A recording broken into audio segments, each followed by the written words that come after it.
Example number 14। Example number 14 में बोला कि find the number of different 8 letter arrangements. Okay,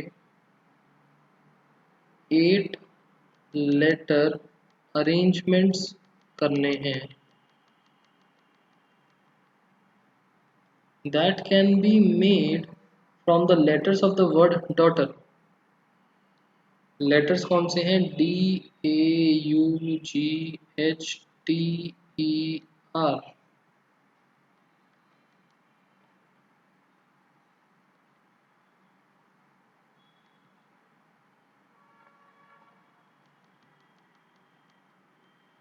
N कितना है हमारे पास?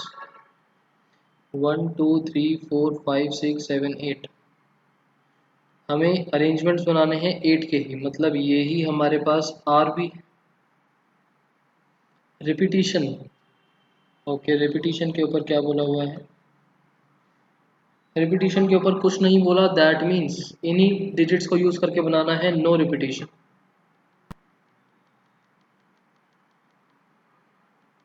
No repetition. लेटर्स कौन कौन से रिपीट हो रहे हैं?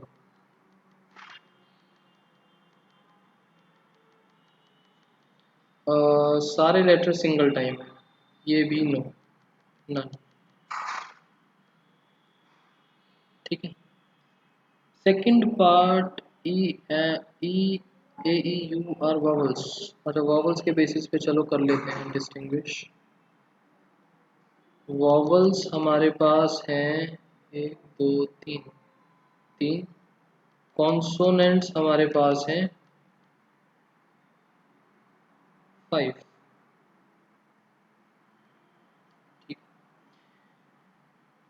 सेकेंड पार्ट में बोला all vowels do not occur together. Okay, इसके लिए फर्स्ट पार्ट भी मैंडेटरी हो गया फिर। सेकेंड पार्ट में बोला ऑल वॉवल्स नॉट टुगेदर। तो ये चीज़ नॉट टुगेदर वाली चीज़ डायरेक्टली नहीं निकलती। इस चीज़ को निकालने के लिए फॉर्मूला लगता है all words possible minus vowels together. तो सब में से अगर टुगेदर वाले केसेस माइनस कर दिए जाएं तो नॉट टुगेदर वाली चीज़ आ जाती है। वॉवल्स हैं कौन कौन से? ए ई यू। इस पूरे को मैंने बना दिया एक ब्लॉक, और कॉन्सोनेंट्स हैं 5 ना। सबसे पहले हम निकालते हैं ऑल वर्ड्स। सबसे पहला हमारा focus all words. All words के अंदर फॉर्मूला रहेगा NPR। That will be, total 8 letter थे, परम्यूटेशन एक बार में 8 लेटर्स ही ले रहा हूँ। ऑल वर्ड्स के अंदर वॉवल्स, कॉन्सोनेंट्स एंड बाकी कोई चीज़ का रेफरेंस नहीं है। 8P8 का मतलब हो गया नॉर्मल 8 फैक्टोरियल। वॉवल्स टुगेदर, जब मैं वॉवल्स टुगेदर के बारे में बात कर रहा हूँ, अब मेरे पास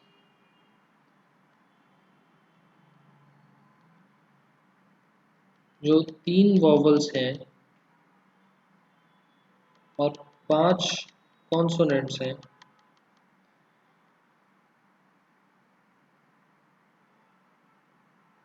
ए ई यू, इसको तो मैंने एक लेटर बना दिया, पूरा एक साथ चलेगा।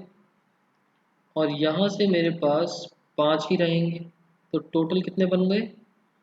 6। ये बन गया मेरे लिए N।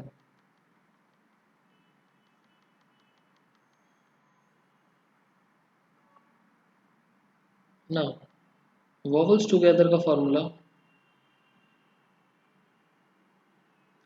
6 लेटर्स हैं, 6 के 6 यूज करने हैं, मतलब 6P6। रिपीटिशन कोई लेटर की हो नहीं रही तो डिवाइड हम करेंगे नहीं। मल्टीप्लाई बाय, केस यहाँ पर ख़त्म हुआ नहीं। हमारे पास ये जो 6 लेटर थे, 1 2 3 4 5 6, कॉन्सोनेंट कॉन्सोनेंट कॉन्सोनेंट मान लेते हैं, यहाँ वॉवल कॉन्सोनेंट कॉन्सोनेंट, यहाँ पूरा का पूरा ब्लॉक आएगा। अब कहीं पर भी आए 6 फैक्टोरियल का मतलब, तो 6 फैक्टोरियल के मतलब का तो ये हो गया कि कॉन्सोनेंट्स और ये जो पूरा ब्लॉक है ये आपस में कहीं भी शफल हो सकता है। बट ये जो ब्लॉक है ए ई यू, इसमें भी अंदर शफल हो सकते हैं। तो वॉवल्स के लिए 3p3 का भी कंसेप्ट आएगा, इंटू 3 फैक्टोरियल।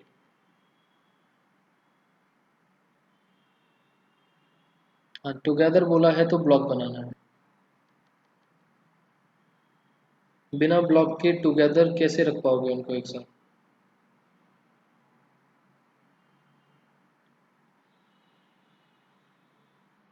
अब बस नॉट टुगेदर का मतलब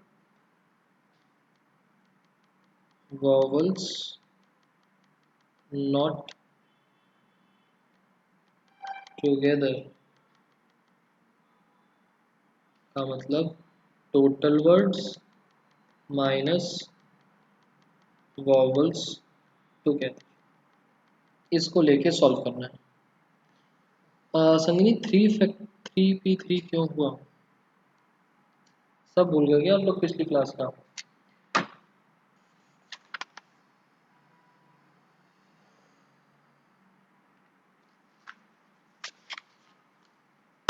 मैंने आप लोगों को यहाँ पर ये समझाया था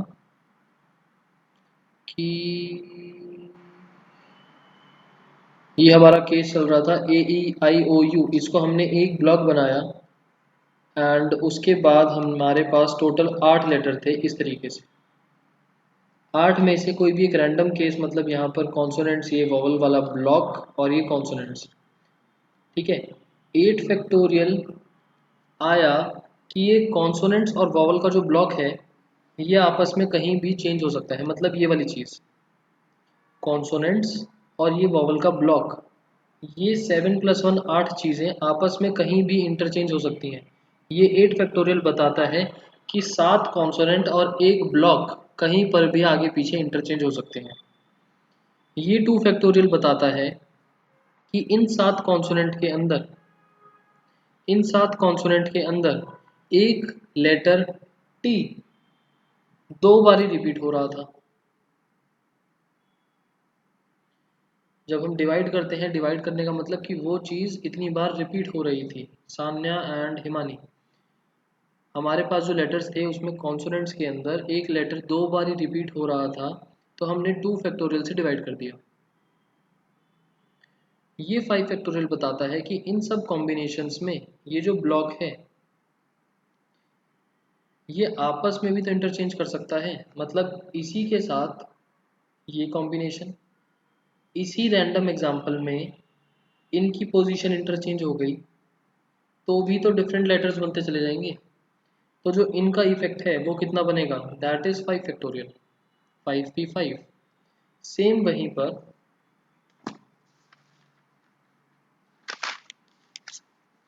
मैंने एक रैंडम केस बनाया, ये वाला, ये वॉवल का ब्लॉक था ए ई यू का। सेम एग्जाम्पल के अंदर A E U, E A U, U A E कुछ भी इंटरचेंज कर सकते हैं, तो उसका इफेक्ट भी तो दिखाना पड़ेगा इस वॉवल का।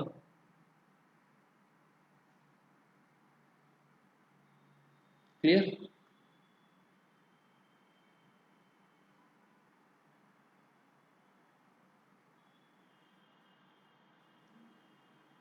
नीचे का सॉल्विंग पार्ट आप लोग कर सकते हो, क्या आंसर था?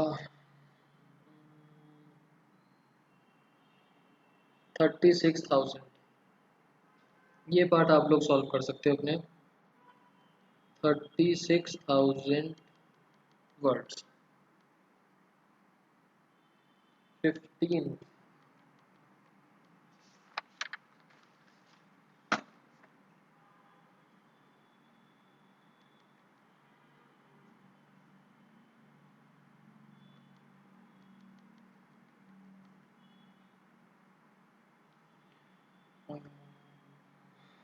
इन how many ways can, ways निकालने हैं कितने होंगे जहाँ पर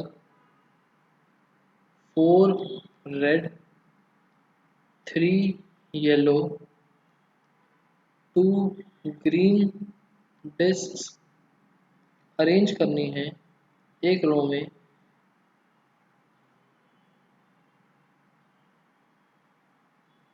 इफ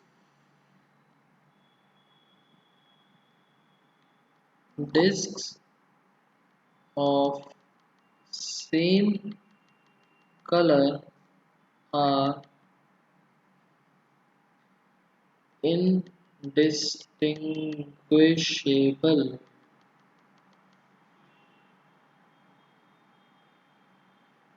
indistinguishable का मतलब आइडेंटिकल।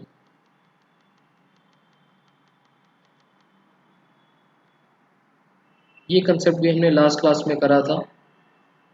आइडेंटिकल वर्ड का मतलब कि वो लेटर या वो चीज़ रिपीट हो रही है, कितनी भी बार नहीं, बट जितनी बार क्वेश्चन में गिवन है उतनी बार रिपीट हो सकती है। तो टोटल मेरे पास here n is equals to 4 red हैं 3 येलो हैं 2 ग्रीन हैं, टोटल है 9 डिस्क्स वेयर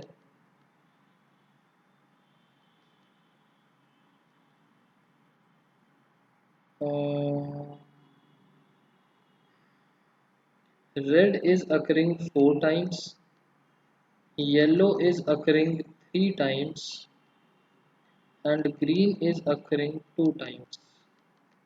हिमानी, जो हमने सैटरडे वाली क्लास से पहले करा था वहाँ पर रिपीटिशन वर्ड का मतलब हम बोलते थे कि वो लेटर कितनी भी बार रिपीट हो सकता है।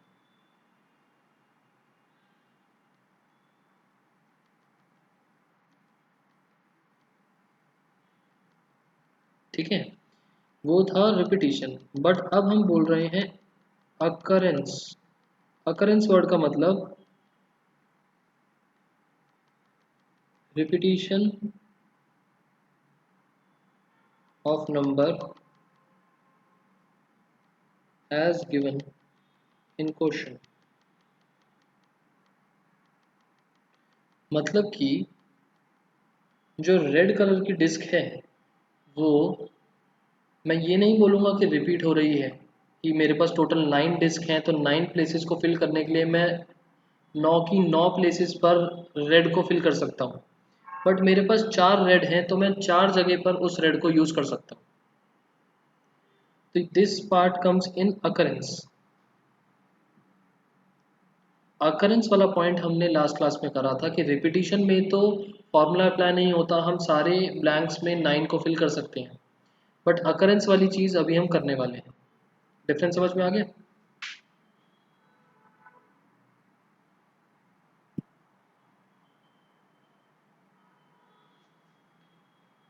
आप इस चीज़ को इस वर्ड से भी यूज़ कर सकते हो कि आइडेंटिकल टर्म्स में यूज़ होता है जब एक क्वेश्चन में आइडेंटिकल टर्म्स एग्जिस्ट कर रही होती। तो टोटल 9 डिस्क्स में मेरे पास रेड 4 बारी है, वाई 3 बारी है, जी 2 बारी है। तो नंबर ऑफ वेज लॉजिकली तो 9 फैक्टोरियल बनता है, 9 प्लेसेस को फिल कर सकता हूँ मैं अलग अलग तरीके से। बट उसमें से जितनी बार भी ये रिपीट हो रहा है वो सारे फैक्टोरियल्स डिवीजन में आ जाते हैं।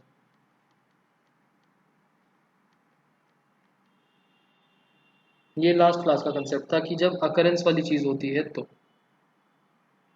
कि जितनी बार भी एक लेटर रिपीट हो रहा है वो डिवाइड में आ जाता है नीचे। जो पीछे वाले क्वेश्चन में जो मैंने एग्जांपल दिखाया 2 फैक्टोरियल था, दैट इज सेम थिंग। तो सॉल्विंग का आप कर सकते हो, आंसर बन रहा है 1260।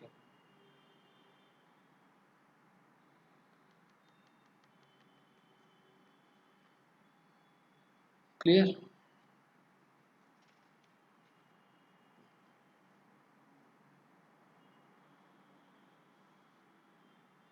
अब समझिए नहीं, आपने अगर मेरे से 14 15 पूछा है तो 16 कर लेना, 16 इंपॉर्टेंट है, उसमें सारे दोनों पॉइंट्स कवर हो रहे हैं।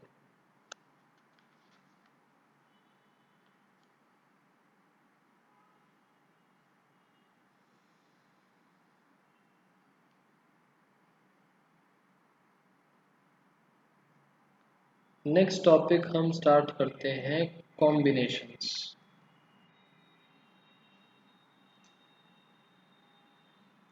कॉम्बिनेशंस हमने स्टार्टिंग में थोड़ा सा समझा था कि होता क्या है।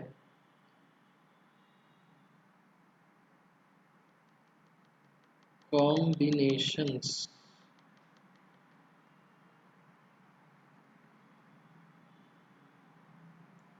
कॉम्बिनेशंस में मान लेते हैं हमारे पास x y और z है और हमको 2 एट अ टाइम लेके रिजल्ट्स बनाने हैं। इस कंसेप्ट में सिलेक्शन होता है, ना कि अरेंजमेंट। मतलब कि अगर मैं 2 एट अ टाइम लेता हूँ तो क्या क्या बन सकता है।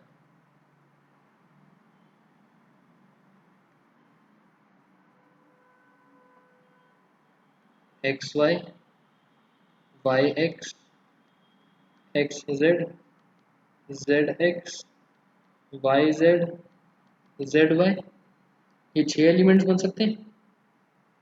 बट कॉम्बिनेशन बोलता है कि मेरे लिए ये दोनों चीज़ें बराबर हैं, ये दोनों चीज़ें सेम हैं, ये दोनों चीज़ें सेम हैं, ये दोनों चीज़ें सेम हैं।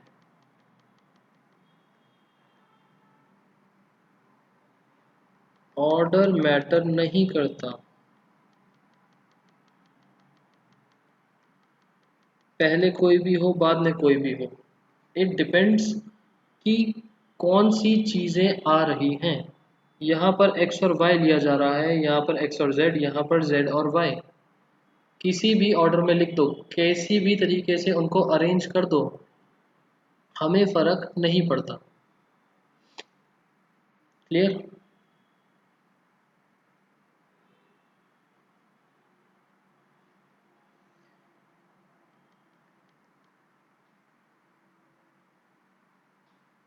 लिखने का तरीका एन सी आर, सेम तरीके से फॉर्मूला बनता है n factorial upon R factorial into n minus R factorial. और सेम जो हमारा r है वो 0 से लेकर n।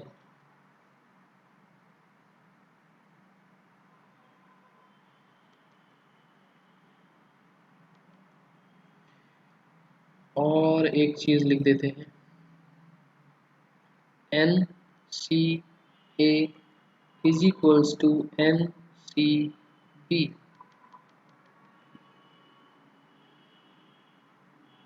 अगर दो कॉम्बिनेशंस इक्वल दे रखे हैं तो this is possible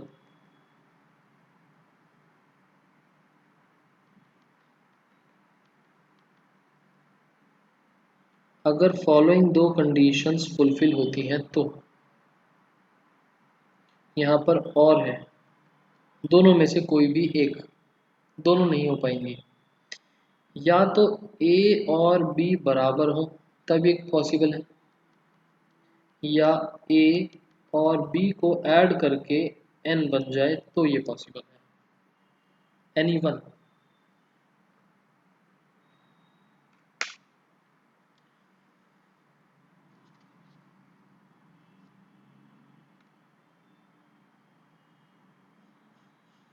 clear?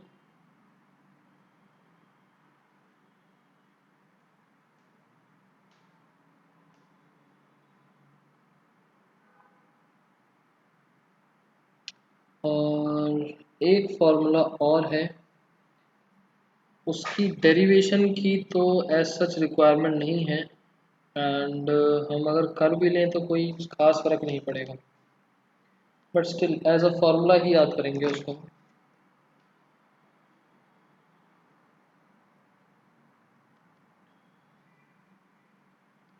N C r plus n C r minus one is equals to n plus one C r. बहुत रेयर क्वेश्चंस में काम आता है। मतलब कि दोनों का n सेम है और r में 1 का गैप है। पहले ये हो कुछ फर्क नहीं पड़ता, बीच में प्लस है। इन दोनों में 1 का गैप है, तो फॉर्मूला बन जाएगा n की तो वैल्यू 1 से बढ़ जाएगी और r मतलब कि बड़े वाली वैल्यू आ जाएगी। n और r परम्यूटेशन वाला ही है इसमें, यस सिद्धार्थ। n मतलब टोटल, r मतलब taken at a time. Last वाला बता दो एक बार, संख्या क्या चीज़?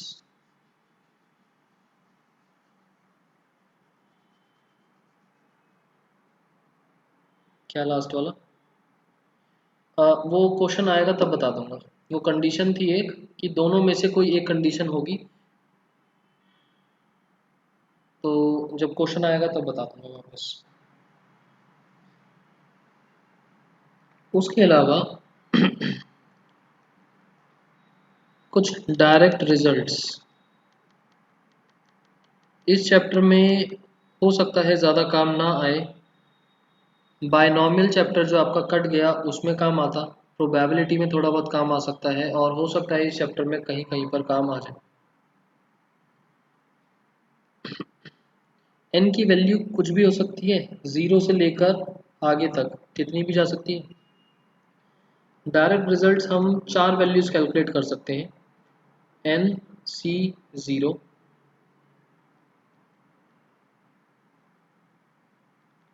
n, c, 1, n, c, n minus 1, n, c, n। ये हो गई फर्स्ट टर्म, ये हो गई second term, second last term और लास्ट टर्म। ठीक है, अगर देखो n तो सब में सेम है, r को देखा जाए तो 0, फिर 1, फिर बढ़ते बढ़ते second last term n minus 1 आएगी, लास्ट टर्म में n आएगा। तो हम फर्स्ट सेकंड टर्म और सेकंड लास्ट और लास्ट टर्म आइडेंटिफाई कर सकते हैं बिना सॉल्व करे।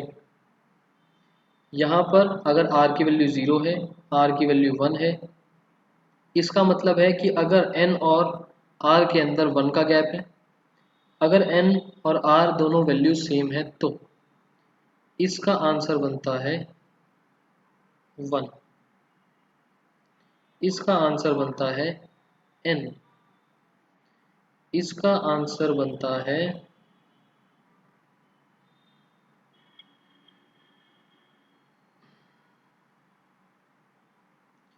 n, और इसका आंसर बनता है 1। क्लियर? यहाँ तक बता दो, इसके बाद बस अब क्वेश्चंस करना स्टार्ट करें।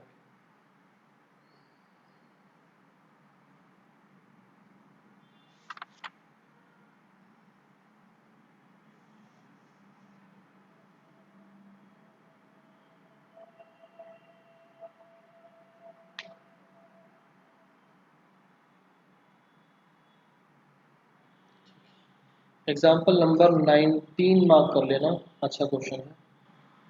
और इस एग्जाम्पल को देख के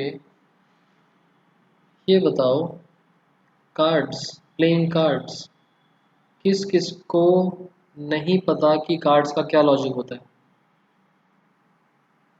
1 2 3 4 जे क्यू के, रेड कार्ड, उनके नाम, किस किस को नहीं पता कार्ड्स के बारे में?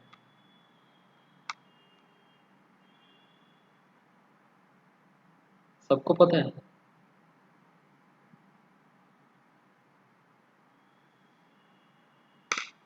नेम याद नहीं, नोरा, ठीक है, बाकी सबको पता है।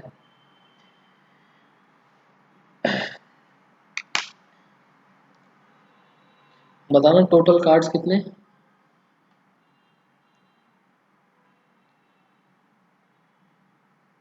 52। कलर्स कितने? Very good, 4। सूट्स कितने? पैटर्न या सूट, ये भी 4। अच्छा, नाम क्या क्या?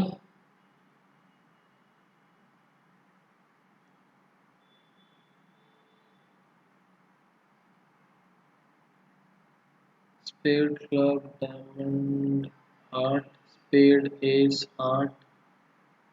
ठीक है। फेस कार्ड्स कितने होते हैं? 3, 12, 13।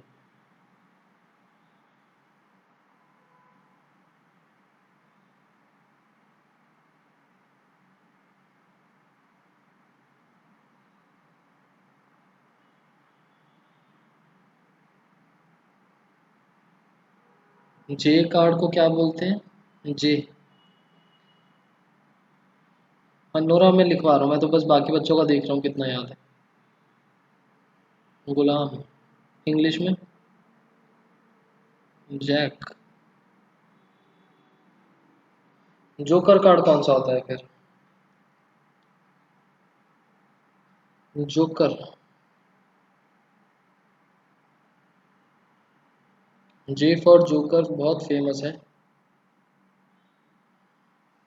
जोकर फालतू कार्ड है, वो इंक्लूड नहीं होता।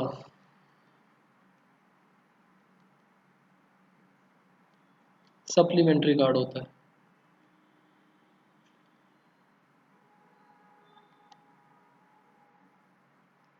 जो सेट ऑफ कार्ड है उसको क्या बोलते हैं?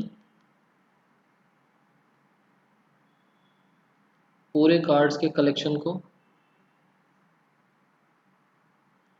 डेक। इसके अंदर दो कलर्स,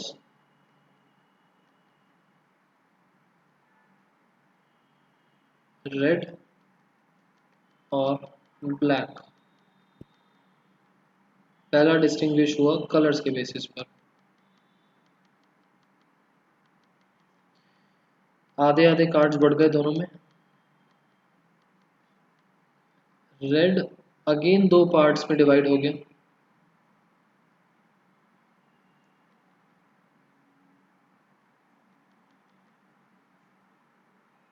और ब्लैक अगेन दो पार्ट्स में डिवाइड हो गया। रेड कार्ड्स होते हैं हार्ट,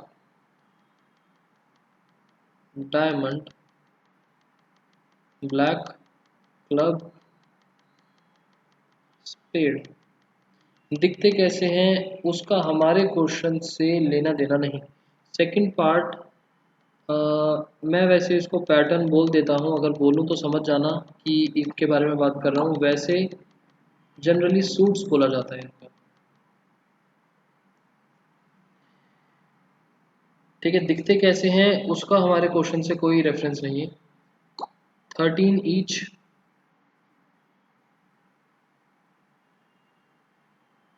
अब ये 13 कार्ड जो हैं ये एक जैसे होते हैं।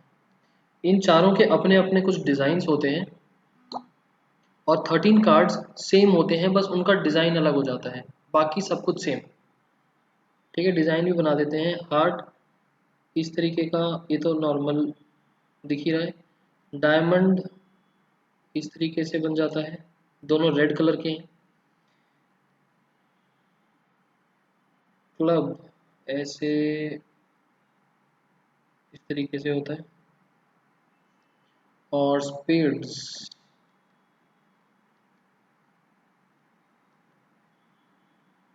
सॉर्ट ऑफ उल्टा दिल।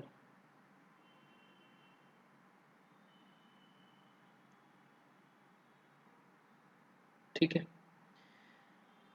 13 कार्ड्स हर किसी में सेम होते हैं नीचे के। तो एक मैं बना देता हूँ और बाकी सब में सेम। इसके 13 कार्ड्स किस किस तरीके से होंगे? 2, 3, 4, 5, 6, 7, 8, 9, 10। इन सब कार्ड्स पे नंबर लिखे होते हैं, तो इस वजह से इनको बोला जाता है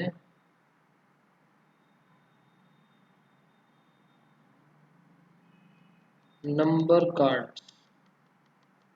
तो टोटल नंबर कार्ड्स कितने हो गए? 1, 2, 3, 4, 5, 6, 7, 8, 9। एक सूट के अंदर 9, 4 सूट के अंदर 36। रेड कलर के नंबर कार्ड्स 18, ब्लैक कलर के नंबर कार्ड्स 18। क्लियर। डायमंड के 9, हार्ट के 9, क्लब के 9, स्पेड के 9। उसके बाद बाकी बचे 4 कार्ड्स। उन 4 कार्ड्स को एक पर लिखा होता है जे, एक पर लिखा होता है क्यू, एक पर के और एक पर ए। जे का मतलब होता है जैक, क्वीन, किंग, ये याद है सबको।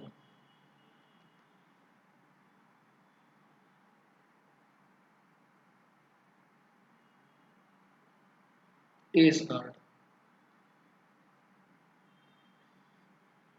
इन 3 पे फेसेस बने होते हैं, जैक, क्वीन और किंग के ऊपर फेसेस बने होते हैं, तो इनको बोल दिया जाता है फेस कार्ड्स। इसके ऊपर ए बना होता है, ना कोई नंबर है ना कोई फेस है, ये एस कार्ड ही रहता है।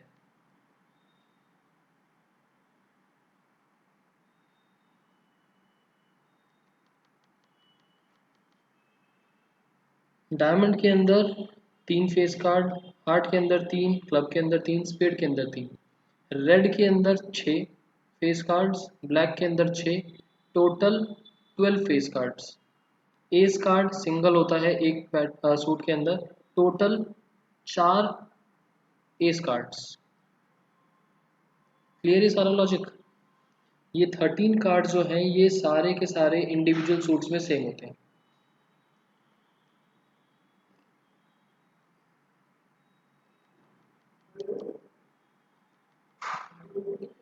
चलो ठीक है। नेक्स्ट एक छोटी सी डिस्कशन, ये बताओ ईयर, मंथ, डेज।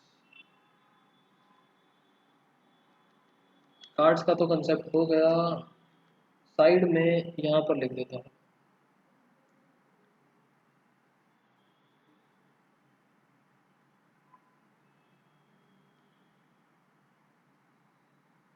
बताना।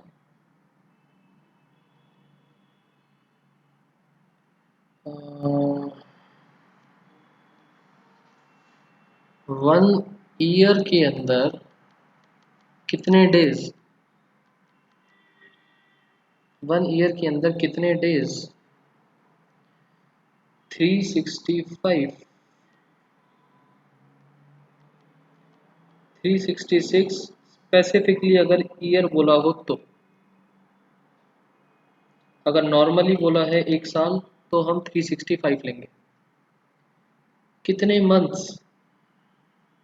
12 मंथ्स तो चलो ये सबको पता है। और क्वार्टर कितने?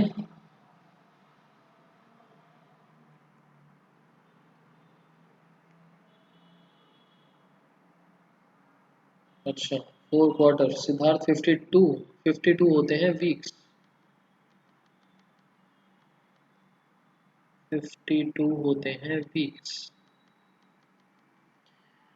और क्या बोल सकते हैं, एक मंथ के अंदर, क्वार्टर के अंदर, एक क्वार्टर के अंदर कितने डेज,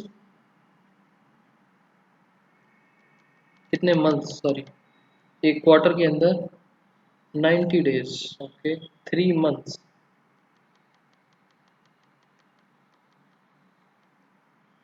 और एक मंथ के अंदर कितने डेज, आपको मंथ गिवन होगा कौन सा मंथ है। 30, 31, 29, 28।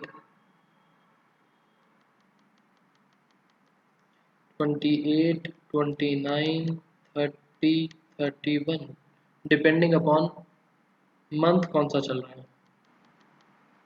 अदरवाइज हम 30 एज्यूम कर लेंगे। ओके और तो कोई चीज़ नहीं बची।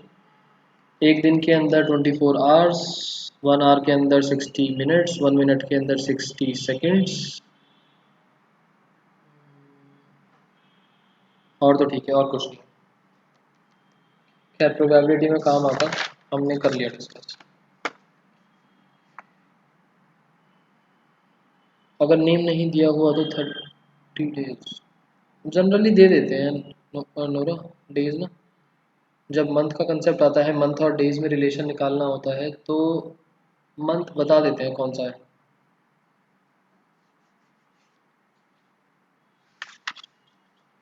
ओके, नेक्स्ट एक्सरसाइज स्टार्ट करते हैं। और ठीक है, उसके बाद मिसलिनियस आ जाएगी। मिसलिनियस के अंदर परम्यूटेशन कॉम्बिनेशन क्वेश्चन भी मिक्सड होंगे। और दूसरी चीज़, एक ही क्वेश्चन के अंदर ऐसा भी हो सकता है कि परम्यूटेशन भी लग रहा है, कॉम्बिनेशन भी लग रहा है। ठीक है, और बाय चांस वैसे तो स्किप होगा नहीं मेरे माइंड से, क्योंकि बहुत इंपॉर्टेंट चीज़ है। स्टिल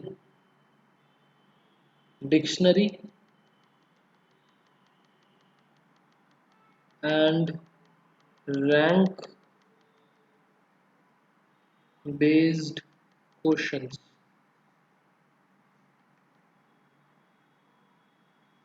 ये क्वेश्चंस आपको जितने भी मिले सप्लीमेंट्री बुक से, जितने भी, इजी हो चाहे मुश्किल हो, सारे कवर कर लेना। एनसीईआरटी के अंदर ज़्यादा अच्छी कवरेज नहीं है। एंड ये क्वेश्चंस मैं आपको अपने एंड से जितने पॉसिबल है करवाऊंगा, अलग से भी करवाऊंगा, एक्स्ट्रा क्वेश्चंस भी। बट इन दो क्वेश्चंस पर अपना फोकस ज़्यादा रखना। इन क्वेश्चंस में आपका परम्यूटेशन कॉम्बिनेशन सब कुछ अप्लाई हो जाता है। और जनरली पेपर में इसी पर बेस्ड क्वेश्चंस आते हैं, डिक्शनरी एंड रैंक। एग्जाम्पल 19 नहीं करवा रहे, नहीं नेताक्षी, थोड़ा सा आप लोग खुद करो। एग्जाम्पल है, सॉल्यूशन भी है, एंड कार्ड से रिलेटेड क्वेश्चन है, आगे कवर हो जाएगा एक्सरसाइज में। जो क्वेश्चन जैसे सीक्वेंस सीरीज था, एग्जाम्पल्स कवर नहीं हो रहे थे, हमने डिस्कस कर लिए। बाकी चैप्टर्स में एग्जाम्पल्स आगे एक्सरसाइज में कवर हो जाते हैं। आपको समझ में नहीं आता तो बता देना, डिस्कस कर लेंगे। Exercise number 7.4, answer number 1।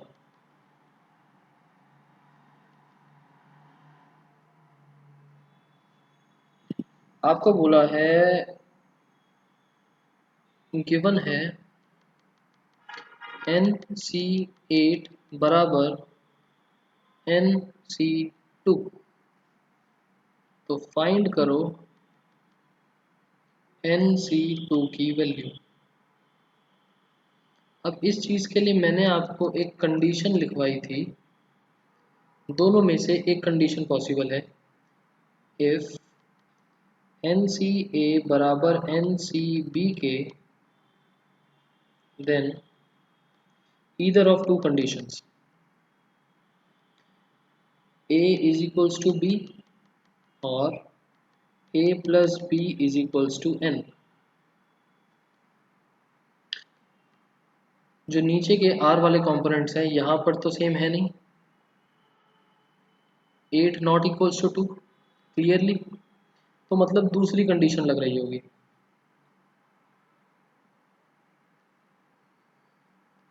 Therefore n is equals to 8 plus 2 is equals to 10।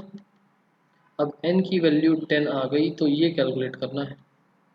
So 10C2 is equals to 10 factorial, 2 factorial, 10 minus 2 factorial,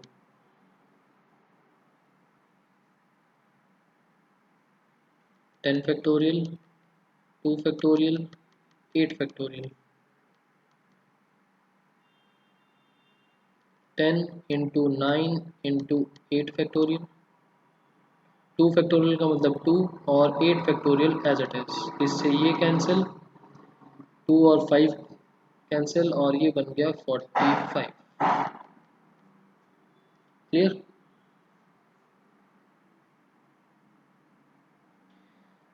तो संगे ये कंडीशन थी जो आप पीछे पूछ रहे थे। उसके बाद सेकंड क्वेश्चन भी नॉर्मल सही है, जैसे परम्यूटेशंस में रेशो वाले क्वेश्चन थे वैसे ही यहाँ पर कॉम्बिनेशंस है, फॉर्मूला चेंज हो जाएगा बस थोड़ा सा। थर्ड क्वेश्चन पर आते हैं, answer number 3।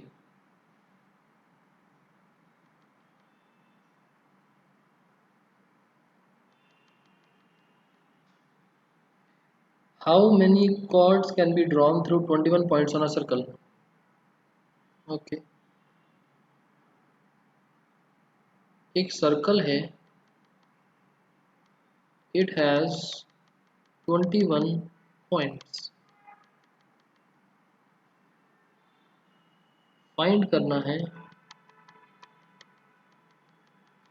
How many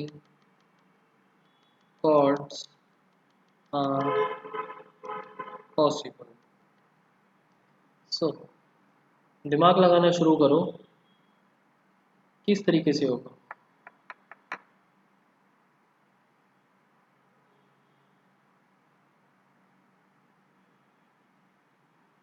(21C2)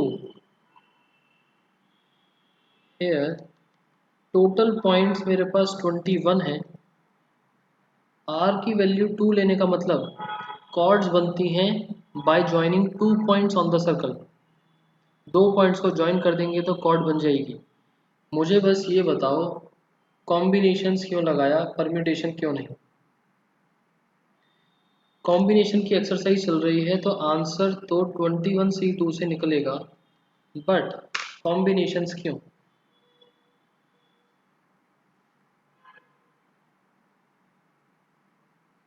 because B and A B same chord. ठीक है, अगर मैं 2 पॉइंट्स को ज्वाइन करता हूँ, ए बी बना, ए बी बोलूँ या बी ए बोलूँ, बात सेम है, कॉर्ड तो कॉर्ड ही रहेगी सेम, अलग बात नहीं हो जाएगी। दैट्स वाई कॉम्बिनेशंस का कंसेप्ट आया। ठीक है, सो इस चैप्टर में आपके लिए सबसे चैलेंजिंग बात बस ये है कि कॉम्बिनेशन लगाएं या परम्यूटेशन लगाएं, ये आपको जज खुद करना है क्वेश्चन में। आपको किसी भी क्वेश्चन में नहीं बोलेंगे कि परम्यूटेशन निकालो या कॉम्बिनेशन निकालो। तो 21 factorial, 2 factorial, 19 factorial, 21 into 20/2, answer आ गया 210 कॉर्ड।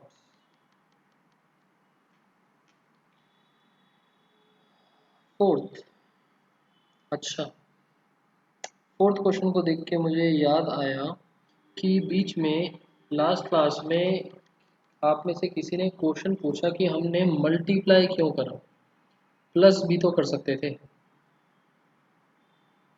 किसने पूछा था क्वेश्चन? अच्छा, निताक्षी, अभी आंसर नंबर फोर्थ में आपको क्लियर हो जाएगा। उस टाइम पर समझाना पॉसिबल नहीं था, एक अलग ही क्वेश्चन बन जाता। अब आपको मैं बता दूंगा कि वहाँ पर हमने मल्टीप्लाई करा एंड प्लस अगर हम करते हैं तो दोनों में डिफरेंस क्या है, किस केसेस में हम प्लस करते हैं, किस केसेस में multiply, in how many ways, ways निकालने हैं किस चीज़ के, टू मेक अ टीम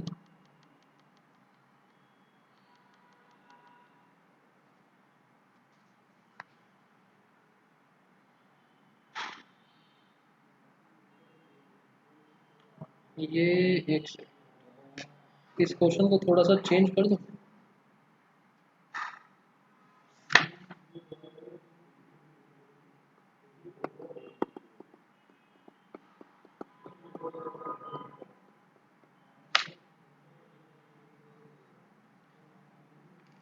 दो केसेस बना देता हूँ, टीम बनानी है,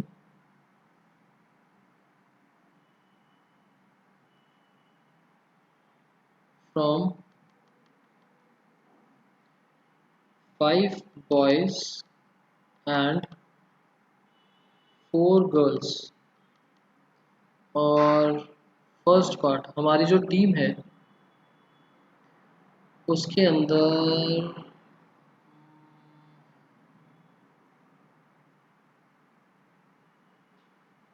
जो टीम है that contains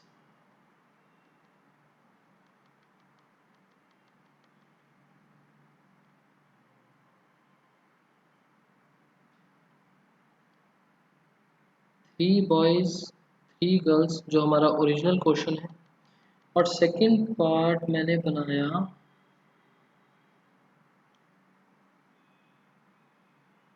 at least 2 girls. ठीक है, क्वेश्चन समझ में आ गया सबको? 5 बॉयज हैं, 4 गर्ल्स हैं, एक टीम बनानी है। उस टीम के अंदर पहला केस 3 बॉयज 3 गर्ल्स होनी चाहिए, दूसरा केस एटलीस्ट 2 गर्ल्स होनी चाहिए। और ये टीम कितने लोगों की बनानी है इसमें बोला नहीं, मैं आपको बोल रहा हूँ टीम ऑफ 6 मेंबर्स। ठीक है, क्योंकि एक्सटेंडेड केस तो ये वाला है ना, एटलीस्ट वाला, तो इसकी वजह से 6 लोगों की टीम बनानी है। पहला केस है 3 गर्ल्स 3 बॉयज, दूसरा केस है एटलीस्ट 2 गर्ल्स। क्वेश्चन क्लियर सबको? थोड़ी सी क्लास एक्सटेंड होगी 5-7 मिनट, ये क्वेश्चन सुन लो।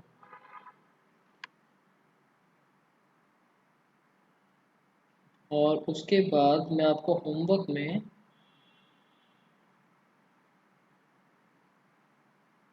एक्सरसाइज 7.4 6 क्वेश्चन तक होमवर्क दे रहा हूँ। होमवर्क में exercise number 7.4 question number first से 6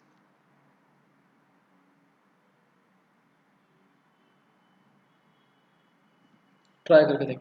क्वेश्चन में सिलेक्ट वर्ड है तो कॉम्बिनेशन लगेगा। स्मृति, वैसे तो ठीक बोल रहे हो बट इस लॉजिक से ना जाओ तो ज़्यादा अच्छा है।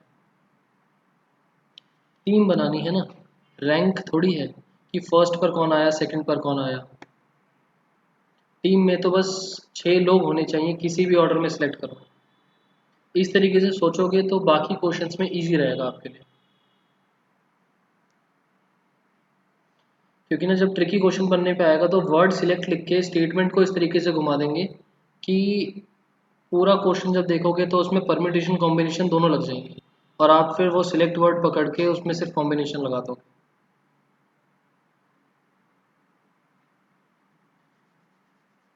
ठीक है, टीम बोला हुआ है, टीम के अंदर मैटर नहीं करता कि रैंकिंग क्या चल रही है, फर्स्ट पे कौन आया सेकंड पे कौन आया। नाउ पहले तो हम केसेस बनाते हैं कि इन लोगों से 6 लोगों की टीम बन किस किस तरीके से सकती है।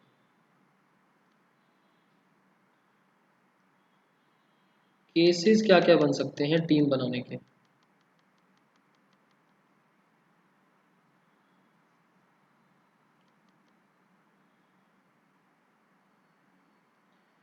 यहाँ पर आए बॉयज, यहाँ पर आई गर्ल्स, 6 लोगों की टीम बनानी है। तो मान लेते हैं 5 बॉयज हैं, गर्ल्स कितनी बनी? एक। 4 बॉयज 3 बॉयज 2 1 0, यही केसेस बन सकते हैं। 6 लोगों की टीम बनाने के लिए 2 3 4 5 और 6, बट हमारे पास ज़्यादा से ज़्यादा 4 लड़कियां ही हैं, तो ये केस तो ख़त्म ही हो गए। 5 लड़कियां और 6 लड़कियां तो ला ही नहीं सकते। इन 4 में से जो ये वाला केस है,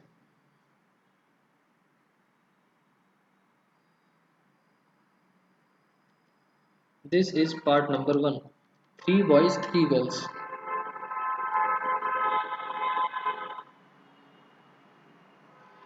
और सेकंड केस था एटलीस्ट 2 गर्ल्स, कम से कम 2 गर्ल्स होनी चाहिए, 2 से ज़्यादा हो तो भी चलेगा। ये सारे केसेस सेकंड पार्ट का आंसर बनेंगे। इतना क्लियर?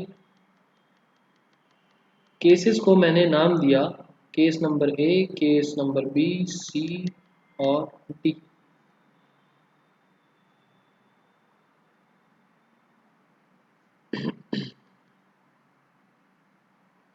जो फर्स्ट केस है,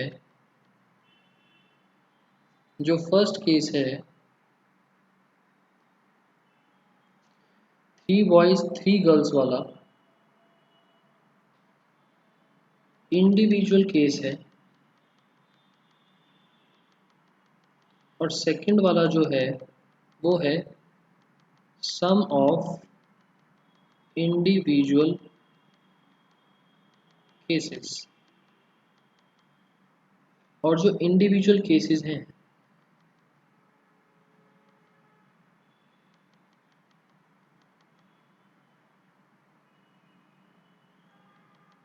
इंडिविजुअल केसेस उसके अंदर जितने भी नंबर ऑफ वेज हैं वो सारे के सारे मल्टीप्लाई में जाते हैं।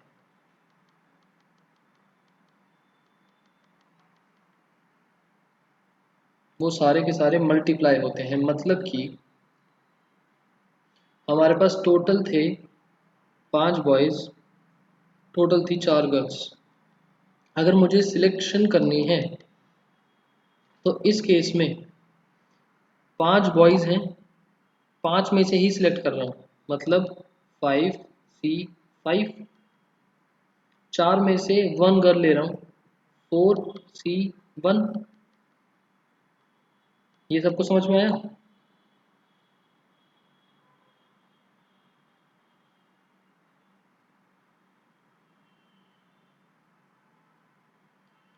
और इंडिविजुअल केस है, दैट मीन्स मल्टीप्लाई।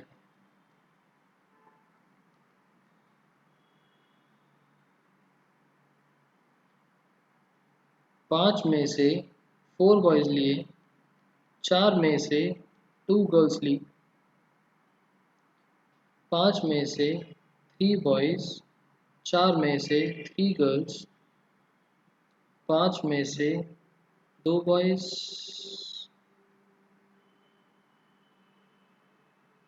4 में से 4 गर्ल्स।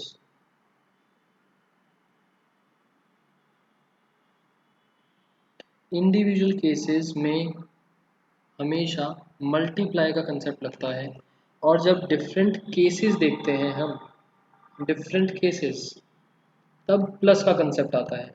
मतलब कि फर्स्ट का आंसर तो बनेगा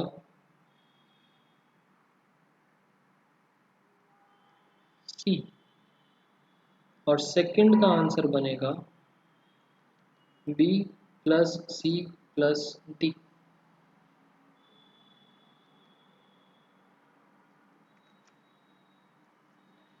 क्लियर ये वाली चीज़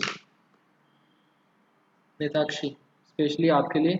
बाकी बच्चों के माइंड में पॉइंट आया ही नहीं होगा कि मल्टीप्लाई करा क्यों। जब इंडिविजुअल केस के बारे में बात करते हैं तब मल्टीप्लाई होता है, जैसे हमने यहाँ पर करा था बॉयज़ और गर्ल्स। इंडिविजुअल केस है। इंडिविजुअल केस भी कैसे? क्योंकि एक टीम को बनाने के लिए बॉयज़ भी चाहिए, गर्ल्स भी चाहिए, तो बॉयज़ की कॉम्बिनेशन इनटू गर्ल्स का कॉम्बिनेशन इंडिविजुअल केस है। बट या तो सी बनेगा एक टीम में, या फिर डी, जहां पर और का कंसेप्ट आ गया। केसेस में और का कंसेप्ट आता है, यहाँ पर एंड का कंसेप्ट है और यहाँ पर और का कंसेप्ट है।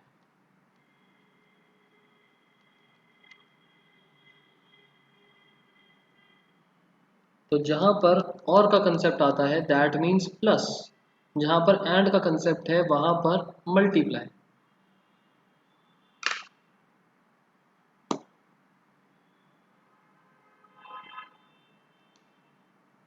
ठीक है, इसको नॉर्मली ऐसे लिख देते हैं।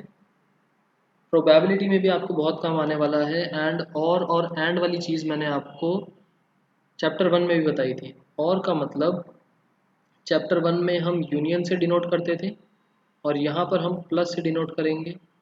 एंड में हम इंटरसेक्शन लगाते थे या फिर मल्टीप्लाई करेंगे इन चैप्टर्स में। स्टेटमेंट बोल के देख लो, और आ रहा है या एंड आ रहा है।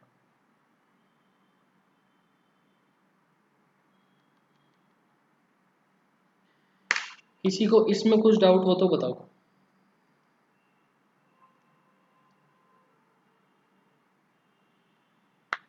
कुछ भी नहीं, पूरा क्लियर? तो इसके आंसर्स एक बार कैलकुलेट करना क्या बनेंगे। ऊपर वैल्यूज तो वैसे मैंने लिखी दी है, बस कैलकुलेट करना है। एंड जो मैंने आपको डायरेक्ट फॉर्मूलेस बताए थे, 5C5 डायरेक्ट सॉल्व हो सकता है, ये 1 की वजह से हो सकता है। ये करने पड़ेंगे फॉर्मूले नहीं, ये वाला डायरेक्टली हो सकता है, 1 का गैप है, ये करना पड़ेगा सॉल्व, ये करना पड़ेगा, इसमें 1 का गैप है, डायरेक्टली लग सकता है, ये करना पड़ेगा, और ये डायरेक्टली लग सकता है, सेम है, तो ध्यान रखना। ठीक है, बाकी आज की क्लास इज ओवर, इतना ही कंटेंट था। क्वेश्चन नंबर 1 से लेकर 6 तक प्रैक्टिस करना, बाकी नेक्स्ट क्लास में देखते हैं। ओके।